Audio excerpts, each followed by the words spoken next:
Hello everyone, welcome to our channel Test Up. This is Abid और आज आप लोगों के लिए एक महत्वपूर्ण सेशन हम लोग लेके आए हैं। जो हम लोगों का रूल्स का सेशन चल रहा था, तो उसी सेशन को आगे बढ़ाते हुए मैं लेके आया हूँ आपके लिए रूल थर्ड। ठीक है ना? जैसा कि हम लोगों ने वादा किया था कि मैं आप लोगों को 100 रूल्स करवाऊंगा। ठीक है ना? जो बिहार के जितने भी एग्जाम होंगे उसके लिए वो पैनाशिया होगा। ठीक है ना? उसके लिए वो रामबाण होगा। ओके? तो अगर इस रूल्स को आप कर लेते हैं तो फिर आपको ग्रामर पोर्शन में कहीं भी दिक्कत नहीं आने वाली है। तो लेट्स स्टार्ट करते हैं हम लोग रूल थर्ड से। तो रूल थर्ड ये बोलता है कलेक्टिव नॉन के साथ हमेशा सिमिलर वर्ब का यूज होता है। ध्यान दीजिएगा, कलेक्टिव नॉन के साथ हमेशा सिमिलर वर्ब, कलेक्टिव नॉन के साथ हमेशा सिंगुलर वर्ब का यूज होता है। कलेक्टिव नॉन किसे कहते हैं? बहुत सारे जो स्टूडेंट है उनको कलेक्टिव नॉन हो सकता है नहीं पता हो, बहुत सारे ऐसे भी स्टूडेंट हो सकते हैं जिनको पता हो। एक शॉर्ट में जो मतलब कि ग्रुप में हो जो होते हैं, जो किसमें होते हैं, ग्रुप में होते हैं, उसको हम लोग कलेक्टिव नॉन कहते हैं। और उसके साथ हम लोग सिंगुलर वर्ब का यूज करते हैं। उसके बाद हम लोग सिंगुलर वर्ब का यूज करते हैं। जैसे the herd of cows is और are grazing in the field. The herd of cows is और are grazing in the field. तो यहाँ पे हर्ड ऑफ कॉज, कौ का झुंड, गाय का झुंड के बारे में बात हो रहा है। तो ये एक मतलब क्या कलेक्टिव नॉन है, इसको सी इन से हम लोग डिनोट कर रहे हैं, कलेक्टिव नॉन है। तो यहाँ पे इसका यूज करेंगे, किसका यूज करेंगे, हम लोग इसका यूज करेंगे, आर का यूज नहीं कर सकते हैं। ओके, ठीक है। यहाँ पे आप लोग को लगेगा यहाँ पे ऐसा आपको अपेयर होगा कि ये कॉज है तो यहाँ पे आर लगा देते हैं, मगर ये ध्यान रखना है। ओके, एग्जाम्पल 2 देखते हैं। द कमिटी हैज या have unanimously taken their its decision. यहाँ पे कमिटी क्या है, कमिटी यहाँ पे कलेक्टिव नॉन है। क्या है मेरा, कलेक्टिव नॉन है। तो कलेक्टिव नॉन होगा तो उसके साथ हम लोग हैज का यूज करेंगे, क्योंकि हैज जो है वो हम लोगों का सिंगुलर नॉन है।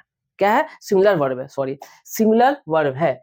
लेकिन और यहाँ पे जो मेरा अब यहाँ पे इट्स होगा, क्योंकि इट्स मेरा क्या है, प्लूरल प्रोनाउन भी है। तो वर्ब सिंगुलर, प्रोनाउन भी सिंगुलर होगा। ठीक है ना? लेकिन इसमें थोड़ा ट्विस्ट है। ट्विस्ट क्या है कि अगर कलेक्टिव नॉन के सेंस में, अगर कलेक्टिव नॉन के सेंस में डिवीजन हो या मतभेद हो, ठीक है ना, या मतलब कि ओपिनियन में मतभेद हो, ठीक है ना, डिसएग्रीमेंट हो, तो उस कंडीशन में कलेक्टिव नॉन जो होता है वो अपने साथ प्लूरल वर्ब लेता है। क्या लेता है, प्लूरल वर्ब लेता है। तो वर्ब कैसा हो जाएगा, वर्ब हो जाएगा प्लूरल। ठीक है ना? और प्रोनाउन भी वो प्लूरल लेगा। ध्यान देने वाली बात है, क्या लेगा, प्रोनाउन भी वो प्लूरल लेगा। जैसे द कमिटी इज और are divided divided in his or her their opinion. जो कमिटी है वो अपने ओपिनियन में क्या है, डिवीजन के बारे में बात करें, वो मतभेद है। समझे, ओपिनियन में क्या है, ओपिनियन में मतभेद है। तो यहाँ पे मतभेद की बात हो रही है, यहाँ पे डिसएग्रीमेंट की बात हो रही है, इसलिए यहाँ पे हम लोग आर का यूज करेंगे और यहाँ पे प्लूरल में हम लोग देयर का यूज करेंगे। ओके फ्रेंड्स, तो इस नॉन को ध्यान रखना है। ठीक है, नेक्स्ट रूल पे चलते हैं हम लोग।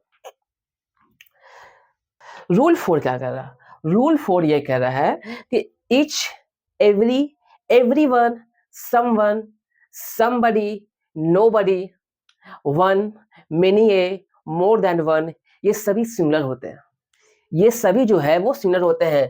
each similar, every similar, everyone, someone, somebody, nobody, ठीक है, one, many a, more than one, all these are singular, all these are singular, ये सभी सिंगुलर है। ठीक है, और इनके साथ हम लोग सिंगुलर वर्ब का यूज करेंगे, सिंगुलर वर्ब का यूज करेंगे और सिंगुलर नाउन का भी यूज करेंगे, सिंगुलर एडजेक्टिव का भी यूज करेंगे। इसका ध्यान रखना है। और सिंगुलर प्रोनाउन का भी यूज होगा, क्योंकि ये सभी सिंगुलर में आते हैं। जैसे ईच स्टूडेंट या स्टूडेंट्स हैज और हैव कम।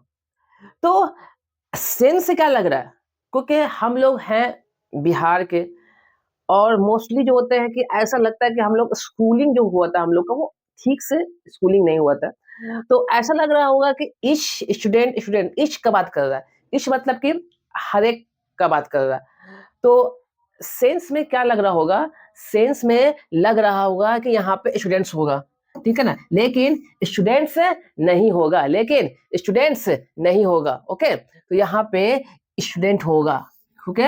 हम लोगों को सिंगुलर नाउन लेना है। क्या लेना है? सिंगुलर नाउन लेना है। जब मेरा स्टूडेंट सिंगुलर होगा तो हैज लेना है। क्या लेना हम लोग को? यहाँ पे हम लोग हैज लेंगे, ठीक है ना? ओके, एवरी गेस्ट या गेस्ट हैव अराइव। अब यहाँ देखो, फिर से एवरी आ रहा। एवरी के बाद लगेगा हम लोग आग बंद करके गेस्ट मारेंगे, नहीं, गेस्ट नहीं होगा, यहाँ पे गेस्ट होगा। क्या होगा? यहाँ पे गेस्ट होगा। और हम लोग यहाँ पे हैज का यूज करेंगे, ठीक है ना? किसका यूज करेंगे? क्योंकि has is a singular verb. Has क्या है मेरा? सिंगुलर वर्ब है, ठीक है ना? ओके, तो एवरी गेस्ट हैज और have arrive. Okay, everyone everyone is or are going to Pistakhos. Everyone is or are going to Pistakhos. Everyone is or are going to Pistakhos. ठीक है ना? everyone क्या? everyone कहाँ जा रहा है? Pistakhos जा रहा है, ठीक है? तो यहाँ पे देखते हैं हम लोग everyone। लग तो रहा है कि everyone की बात हो रही है, हर एक की बात हो रही, लग रहा है ऐसा, एवरीवन की बात हो रही है। आपके मन में है यहाँ पे आर लगा देते हैं यार, लेकिन आर नहीं होगा, यहाँ पे वर्ब भी सिंगुलर होगा, ठीक है ना? तो इस पे ध्यान रखना, ओके? हाँ, ये जो रूल है, ये जो रूल्स है, वेरी वेरी इंपॉर्टेंट है, वेरी वेरी इंपॉर्टेंट। अक्सर ये रूल्स आ जाता है तो गलती होना स्वाभाविक है, गलती होने की चांस यहाँ बहुत ज्यादा बढ़ जाती है, क्योंकि सेंस ही दे रहा है ऐसा, ठीक है? यहाँ देखिए, more than one, more than one, बात मोर देन वन की हो रही है, ठीक है ना? तो अगर यहाँ पे मैन या men was were present in the room, कुछ स्टूडेंट का क्वेश्चन था कि क्या ये सिविल कोर्ट जो प्यून का एग्जाम है उसमें काम आएगा? जी हाँ, ये बिल्कुल काम आएगा। अगर आपने मेरा 100 रूल्स कर लिया तो आपका ग्रामर का पोर्शन में दिक्कत नहीं आएगी। बस आपको इत्मीनान से इसको समझना है और उसको कॉपी में नोट डाउन करना है, ठीक है ना? सारे रूल्स को, और उसको बार-बार रिवीजन करना है। चलिए, तो मोर देन वन की बात हो रही है। किसकी बात हो रही है? मोर देन वन की बात हो रही है, ठीक है ना? मोर देन वन से लगेगा यार यहाँ पे तो मैन या मेन क्या होगा? यहाँ पे मोर देन वन मैन, हमेशा याद रखना सिंगुलर लेते हैं, प्रोनाउन हमेशा सिंगुलर होगा। उसके बाद वर्ब भी मेरा क्या था? सिंगुलर होगा, तो यहाँ पर वास प्रेजेंट यूज करेंगे। क्या यूज करेंगे? वास प्रेजेंट यूज करेंगे, ठीक है? ओके, नेक्स्ट रूल पे आते हैं हम लोग। रूल 5 देखते हैं। कुछ वर्ड जैसे कि furniture, advice, equipment, news, information, luggage, postage, baggage, percentage, poetry, knowledge, डट, dust, traffic, electricity, scenery, pottery, hair, business, bread, money, jewellery, ये सभी वर्ड अनकाउंटेबल नॉन है। कैसा है? This is a uncountable noun, और इनके साथ सिंगुलर वर्ब का यूज करते हैं। क्या यूज करते हैं हम लोग? सिंगुलर वर्ब का यूज करते हैं। यानी ये सब वर्ड यहाँ भी आ जाए, जब नोट कर लीजिएगा, फर्नीचर आ जाए, एडवाइस आ जाए, इक्विपमेंट आ जाए, न्यूज आ जाए, इंफॉर्मेशन आ जाए, लगेज आ जाए, पोस्टेज आ जाए, बैगेज आ जाए, परसेंटेज आ जाए, नॉलेज आ जाए, ये सभी क्या है? All these are uncountable noun. ये सभी अनकाउंटेबल नॉन है, और अनकाउंटेबल नॉन के साथ हमेशा हम लोग सिंगुलर वर्ब का यूज करते हैं। क्या कहते हैं? सिंगुलर वर्ब का यूज करते हैं। अनकाउंटेबल नॉन उसको कहते हैं जिसको हम लोग गिन नहीं सकते हैं, ठीक है ना? ओके, जैसे the scenery of Darjeeling have fascinated me. The scenery of Darjeeling has और हैव फैसिनेटेड मी। तो सीनरी है यहाँ पे, तो सीनरी है, तो यहाँ पे हम लोग हैज लगाएंगे, तो ये क्या है? अनकाउंटेबल नॉन है। क्या है मेरा? अनकाउंटेबल नॉन है, ठीक है? नॉलेज ऑफ, एटलीस्ट, नॉलेज है, ये देख रहे हैं यहाँ नॉलेज है। टू लैंग्वेज इज अर्थ, यहाँ पे अनकाउंटेबल नॉन है। क्या है मेरा? अनकाउंटेबल नॉन है, यहाँ पे हम लोग इसका यूज करेंगे। ओके फ्रेंड्स, जैसे कि हम लोग आपको अभी तक 5 यूज करवा दिए हैं, और इसी तरह सेशन आता रहेगा। I hope you will like it. जय हिंद।